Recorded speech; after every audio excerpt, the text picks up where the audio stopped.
नमस्कार, बहुत बहुत स्वागत आपका अनादि टीवी पर। मैं हूं आपके साथ पारुल। आज बात करेंगे महासंग्राम का तीसरा चरण। जी हां, मंगलवार को पूरे देश की 93 लोकसभा सीटों पर तीसरे चरण के मतदान के साथ ही वर्ष 2024 के लोकसभा चुनाव के गठन के लिए मतदान एक और चरण संपन्न हो जाएगा। मतदान का तीसरे चरण के मतदान के लिए चुनाव आयोग ने विशेष तैयारी की है और सुरक्षा से लेकर अन्य सभी आवश्यक इंतजाम किए गए हैं। वहीं मतदान दल भी तपती धूप में मतदान सामग्री लेकर अपनी मंजिल की ओर निकल चुके हैं या निकलने की तैयारी में हैं।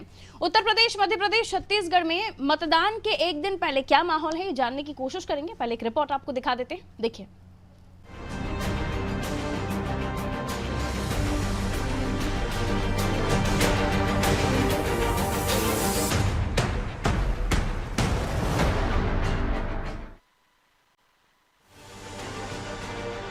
लोकसभा चुनाव के तीसरे चरण के रण में मतदान 7 मई को होगा। इसे लेकर चुनाव प्रचार रविवार शाम को थम गया। मंगलवार 7 मई को देश की 93 लोकसभा सीटों पर वोटिंग होगी। तीसरे फेज में करीब 120 महिलाओं समेत 1300 से अधिक उम्मीदवार मैदान में हैं। बड़े नेताओं में केंद्रीय मंत्री अमित शाह गांधीनगर, ज्योतिरादित्य सिंधिया गुना, मनसुख मंडाविया पोरबंदर, पुरुषोत्तम रूपाला राजकोट, प्रहलाद जोशी धारवाड़ और एसपी सिंह बघेल आगरा से चुनावी मैदान में हैं। मध्य प्रदेश के पूर्व मुख्यमंत्री शिवराज सिंह चौहान विदिशा और दिग्विजय सिंह राजगढ़ से इस बार लोकसभा चुनाव में ताल ठोक रहे हैं। कर्नाटक के पूर्व मुख्यमंत्री बसवराज बोम्मई हावेरी और बदरुद्दीन अजमल धुबरी की किस्मत भी 7 मई को ईवीएम में कैद हो जाएगी। उत्तर प्रदेश में दिवंगत मुलायम सिंह यादव के परिवार के कई सदस्य भी इस चरण में चुनाव लड़ रहे हैं। आपको बता दें कि सूरत में बीजेपी के निर्विरोध जीतने के साथ ही प्रधानमंत्री नरेंद्र मोदी के गृह राज्य गुजरात की 25 सीटों पर 7 मई को मतदान होगा। इसके अलावा महाराष्ट्र की 11 सीटों पर, उत्तर प्रदेश की 10 सीटों पर, कर्नाटक की 28 में से शेष 14 सीटों पर, छत्तीसगढ़ की 7 सीटों पर, मध्य प्रदेश की 9 सीटों पर, बिहार की 5, असम और पश्चिम बंगाल की 4 और गोवा की सभी 2 सीटों पर मतदान होगा। केंद्र शासित प्रदेश दादर और नागर हवेली और दमन और दीव की 2 सीटों पर भी तीसरे चरण में वोटिंग होगी। वहीं अनंतनाग राजौरी सीट पर होने वाला चुनाव अब छठे चरण के लिए टाल दिया गया है। बात उत्तर प्रदेश की करें तो यहाँ 7 मई को तीसरे फेज में संभल, हाथरस, आगरा, फतेहपुर सीकरी, फिरोजाबाद, मैनपुरी, एटा, बदायूं, आंवला और बरेली में वोटिंग होगी। इस फेज में 100 उम्मीदवारों के भाग्य का फैसला 1.88 करोड़ मतदाता करेंगे, जिसमें 1 करोड़ से अधिक पुरुष मतदाता और 87 लाख से अधिक महिला मतदाता शामिल है। इस चरण में केंद्रीय मंत्री एसपी सिंह बघेल, उत्तर प्रदेश के पर्यटन मंत्री जयवीर सिंह, राजस्व राज्य मंत्री अनुप्रधान वाल्मीकि, डिम्पल यादव, सपा के राष्ट्रीय प्रधान महासचिव राम गोपाल यादव के बेटे अक्षय यादव, आदित्य यादव सपा के गढ़ को जीतने की कोशिश करेंगे। भाजपा के दिग्गज नेता कल्याण सिंह के बेटे राजवीर सिंह एटा सीट से हैट्रिक लगाने की उम्मीद कर रहे हैं।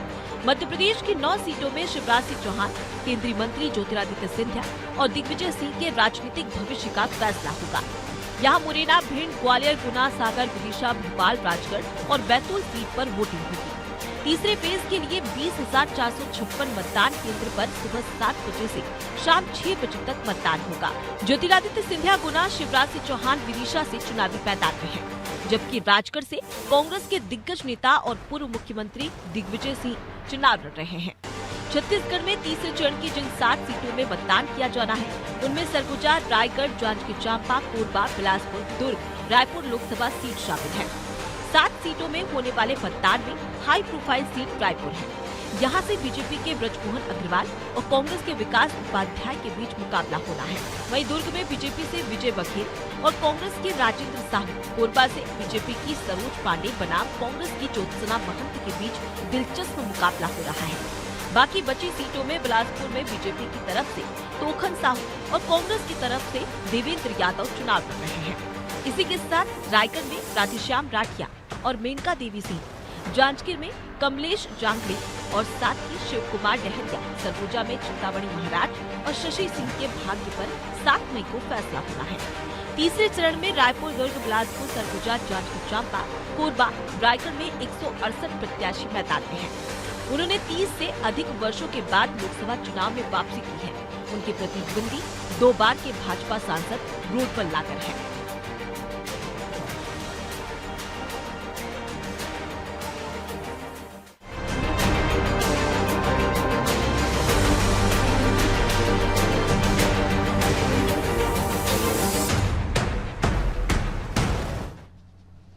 तो तीसरे चरण के इस रण में दिग्गजों की किस्मत दांव पर है और उनकी साख भी दांव पर है।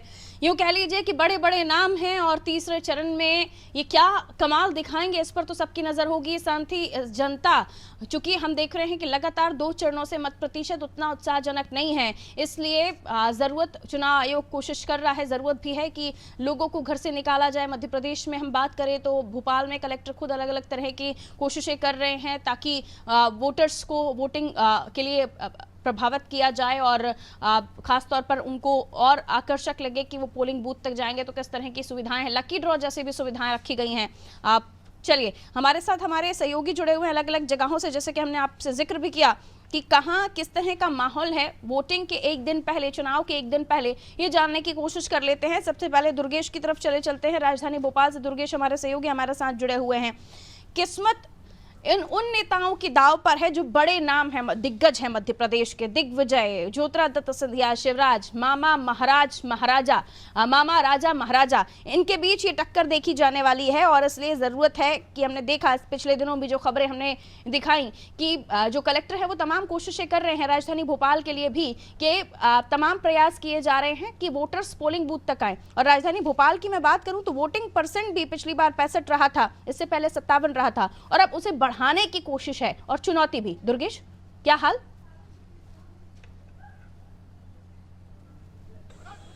होगा तीसरे चरण के लिए और तीसरे चरण में राजधानी भोपाल की जो हॉट सीट मानी जाती है, वीआईपी सीट मानी जाती है, जो कि प्रदेश की राजधानी की सीट है, ऐसे में जो तमाम तैयारियां हैं प्रशासन की तरफ से वो पूरी कर ली गई हैं। जो मतदान दल है, मतदान दल के जो कर्मी की सीट है, ऐसे में जो तमाम तैयारियां हैं प्रशासन की तरफ से वो पूरी कर ली गई हैं।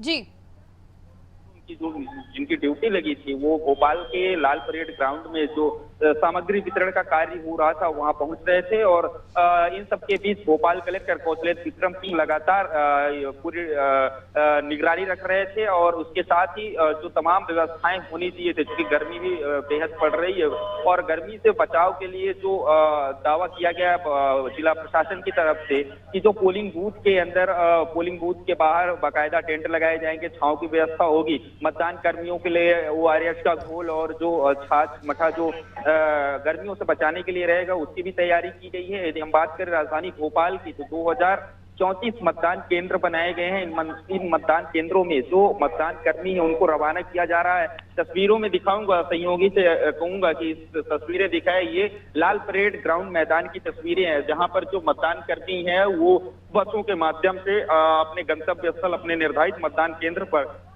जा रहे हैं। पारुल, आपको बताऊं तो राजधानी भोपाल में ये जो मतदान कर्मी हैं, इन मतदान कर्मियों के ले आने के लिए लगभग 500 बसें अधिग्रहित की गई हैं। उनमें कुछ BCLL की बसें हैं और उसमें कुछ निजी और प्राइवेट एसोसिएशन की बसें हैं और तमाम मतदान कर्मी देख सकते हैं कि पूरी तरीके से अपने गंतव्य स्थल को जाने के लिए आतुर दिखाई दे रहे हैं, धूप से बचने की भी कोशिश करते आ रहे हैं।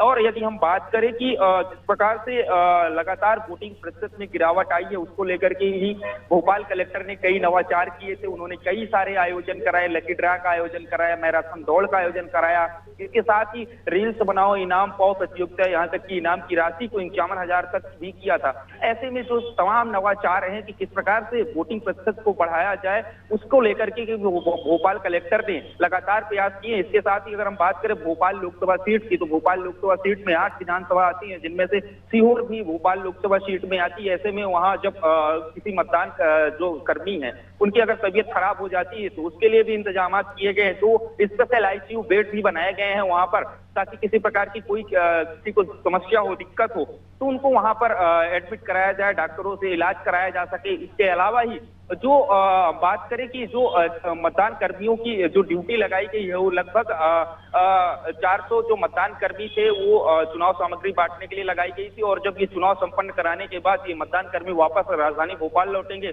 तो पुराने जेल में ये मतदान सामग्रियां जमा होंगी। उसके लिए भी 400 से अधिक जो मतदान कर्मी उनकी ड्यूटी लगाई गई है। और सुरक्षा के लिहाज से अगर हम बात करें तो सुरक्षा के लिहाज से तमाम पुलिस बल लगाया गया है और पुलिस बलों की वहां पर ड्यूटी तैनात की गई। उसके साथ ही जो केंद्रीय बल है, सशस्त्र सीमा बल है, उसके साथ ही अन्य विशेष पुलिस बल है, उनको भी ड्यूटी लगाई गई है। और तमाम जो अगर हम बात करें प्रशासनिक स्तर के अधिकारियों की तो लगातार मॉनिटरिंग कर रहे हैं, लगातार निगरानी रख रहे हैं। पर जी पारुल, तो इस प्रकार से राजधानी भोपाल की पूरी तैयारियां संपूर्ण है और अब देखने यही होगा कि कल जब ये मतदान कर्मी अपने निर्धारित गंतव्य स्थल मतदान केंद्र में पहुंचेंगे, उसके बाद कल सुबह 5:30 बिल्कुल, बजे तो ये मतदान कर्मी रवाना हो चुके हैं, पोलिंग पार्टियां रवाना हो चुकी हैं, मतदान संपन्न कराया जाए निर्विरोध तरीके से और नवाचार भी तमाम किए जा रहे हैं ताकि मतदान अच्छे से हो सके।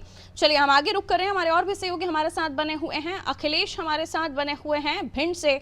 देखिए भिंड मुरैना काफी इंपॉर्टेंट स्पेस है क्योंकि ज्योतिरादित्य सिंधिया गुना से चुनावी मैदान में है और यहाँ पर जाहिर है कि पूरी कोशिश तमाम हमने देखी कि बड़े दिग्गज भी आए, उन्होंने चुनावी प्रचार प्रसार में ताकत झोंकी और अब भिंड में किस तरह की तैयारियां हैं? अखिलेश, आवाज मिल रही है आपको? जी बिल्कुल, बताइए क्या तैयारियां? जी भिंड में बिल्कुल जो मतदान दल है वो रवाना हो चुका है और लगातार यहाँ पर भिंड कलेक्टर मतदान प्रतिशत बढ़ाने के लिए कई उन्होंने प्रयोग कर रहे हैं। जैसे मतदान प्रतिशत बढ़ाने के लिए यहाँ पर डॉक्टर भी आगे आए, उन्होंने कहा है जो अगर मतदान करके आएगा और अमिट शाही दिखाएगा उसको 50% फीस देनी होगी और होटलों में 10% खाने की छूट मिलेगी और ऐसे कई उपाय है। जो यहाँ पर जो गाड़ी धुलाई सेंटर उन्होंने कहा है 50% हम कम लेंगे, जो दवाइयाँ हैं उनमें भी 20% की छूट मिलेगी। तो लगातार मतदान गर्मी की वजह से जो कलेक्टर ने यह आदेश निकाला है, गर्मी की वजह से मतदाता है जो है मतदान में बहुत कमी आ रही है, इसको लेकर भिंड कलेक्टर लगातार हर उपाय कर रहे हैं जैसे मतदाता आगे आए और जो मतदान में जो कमी आई वो प्रतिशत बढ़े, क्योंकि यहाँ पर 2183 भिंड और दतिया में पोलिंग बूथ बनाए गए हैं। इसमें संवेदनशील और संवेदनशील पोलिंग बूथ बनाए गए हैं जहाँ पर कड़ी सुरक्षा के बीच कल मतदान होगा और जो मतदान दल है वो यहाँ से रवाना हो रहे हैं और लगातार कड़ी सुरक्षा भी देखी जा रही है। भिंड कलेक्टर के द्वारा लगातार जगह जगह पोलिंग बूथों पर भी निरीक्षण किया गया था और लगातार संवेदनशील एवं संवेदनशील पोलिंग बूथों के लिए अलग लिस्ट बनाई गई है। ऐसे में जो मतदान केंद्र जहां बनाए जाएंगे वहां पर पानी की भी व्यवस्था कराई जाएगी, डॉक्टरों की टीम की भी व्यवस्था की जाएगी, क्योंकि गर्मी की वजह से अगर कोई बेहोश होता है तो उसके भी इलाज तुरंत किया जाए।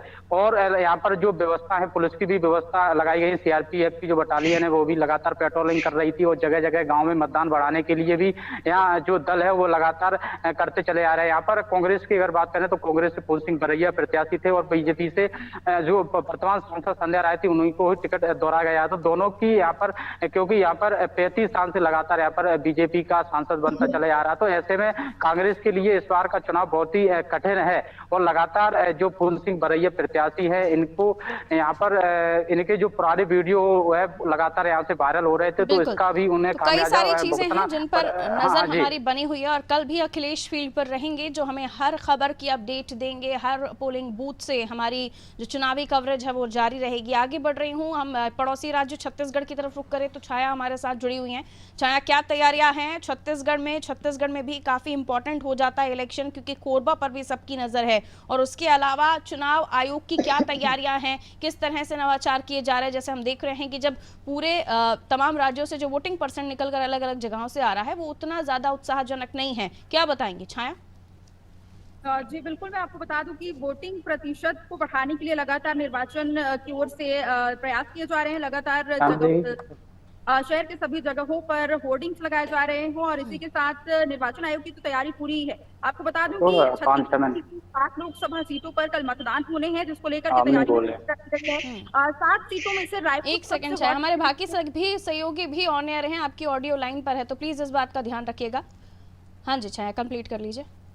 आपको बता दूं कि क्योंकि 7 सीटों पर मतदान होने हैं, 7 सीट जो कि रायपुर जो लोकसभा सीट है ये हाई प्रोफाइल सीट हो जाती है और रायपुर की जो सीट है इसको लेकर के क्योंकि राजधानी भी है, रायपुर सीट हॉट सीट तो है ही, इसके अलावा राजनांदगांव जो सीट है वो भी काफी महत्वपूर्ण सीट मानी जा रही है क्योंकि पूर्व मुख्यमंत्री भूपेश बघेल को यहाँ से कांग्रेस का प्रत्याशी चुना गया है। साथ ही साथ उनके जो विपक्ष में है, जो बीजेपी से प्रत्याशी है वो संतोष पांडे। इसी के साथ कोरबा लोकसभा सीट एक हाई प्रोफाइल सीट है क्योंकि यहाँ पर दोनों प्रत्याशी महिला प्रत्याशी हैं हालांकि, लेकिन ज्योत्सना महंत एक तरफ है तो दूसरी तरफ सरोज पांडे को यहाँ पर चुना गया है। तो तीनों ही लोकसभा सीट पर इस बार सभी की नजर बनी हुई है और इसी के अलावा 7 सीटों पर मतदान है। सभी सीटों की मैं बात करूं, राजधानी रायपुर की बात करूं तो राजधानी रायपुर में अभी मैं मुख्य निर्वाचन पदाधिकारी कार्यालय के बाहर खड़ी हुई हूं। यहाँ पर अभी कुछ समय पहले प्रेस वार्ता हुई है। रीना बाबा साहब कंगाले जो यहाँ की कलेक्टर है उन्होंने प्रेस वार्ता को संबोधित किया और पूरी जानकारी उन्होंने दी, पूरी तैयारियां पूरी कर ली गई हैं। 7 लोकसभा क्षेत्रों में मतदान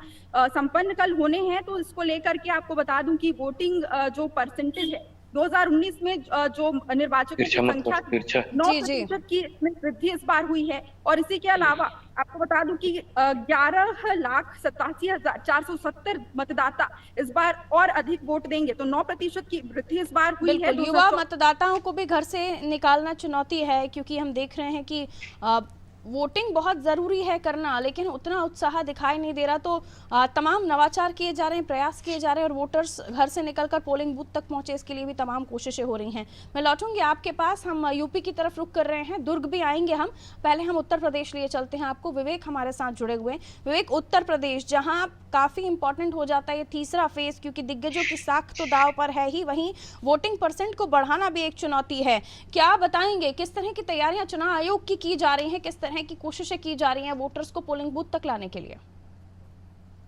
देखिए, कल होने वाले मतदान के लिए राज्य निर्वाचन आयोग आज शाम 4 बजे प्रेस कॉन्फ्रेंस करने वाला है। प्रेस कॉन्फ्रेंस के माध्यम से तमाम जानकारियां मुख्य निर्वाचन अधिकारी उत्तर प्रदेश राजीव रेणुवा देंगे। और साफ तौर पर जिस तरीके से अगर देखा जाए तो तीसरा चरण शुरू हो चुका है। पहले 2 चरण में बाकी जगहों की तरह उत्तर प्रदेश में भी कम वोटिंग हुई है। कम वोटिंग होने के नाते साफ तौर पर देखा जा सकता है कि जो लोग हैं वो कहीं ना कहीं कम निकल रहे हैं, जिसको लेकर पार्टियों ने मंथन भी किया है कि किस तरीके से अपने अपने समर्थकों, अपने अपने कार्यकर्ताओं को जो है वो वोटिंग करने के लिए प्रोत्साहित करेंगे। बाकायदा अमित शाह लखनऊ आए थे और भारतीय जनता पार्टी की संगठन की एक समन्वयात्मक बैठक हुई थी। इसमें साफ तौर पर बूथ कमेटियों और पन्ना प्रमुखों को वोटिंग प्रतिशत बढ़ाने के लिए जो है अमित शाह ने बाकायदा गुरु ज्ञान दिया है। अमित शाह ने पन्ना प्रमुखों, बूथ कमेटी के सदस्यों से बताया कि वो कार्यकर्ता थे किस तरीके से वोटिंग प्रतिशत पे काम करते थे। साफ तौर पर इसके बाद अगर देखा जाए तो तीसरे, चौथे और 5वें चरण के लिए बात की जाए तो भारतीय जनता पार्टी ने काफी तैयारी कर दी है।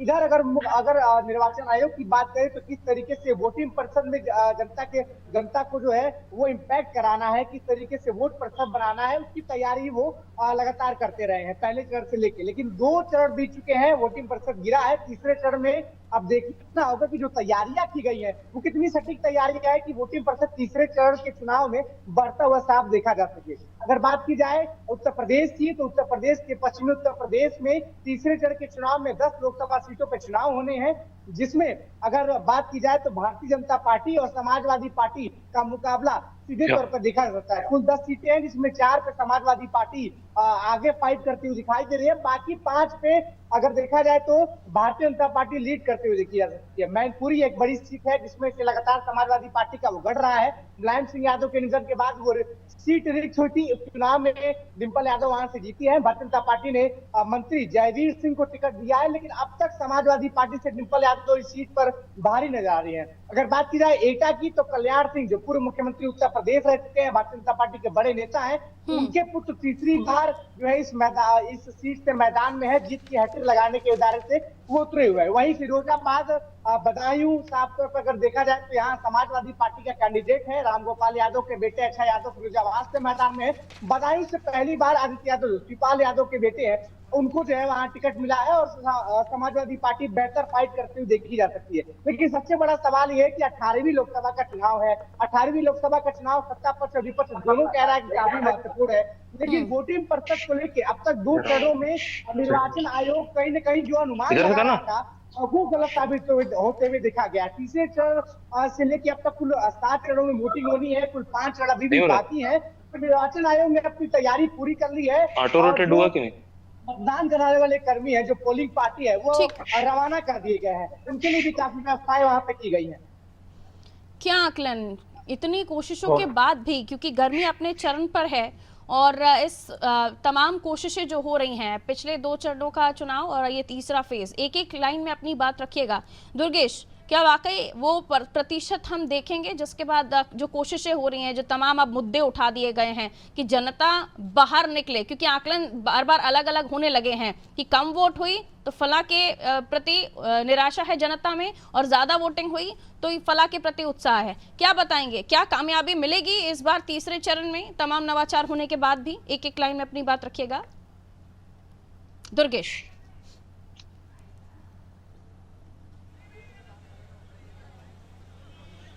जी,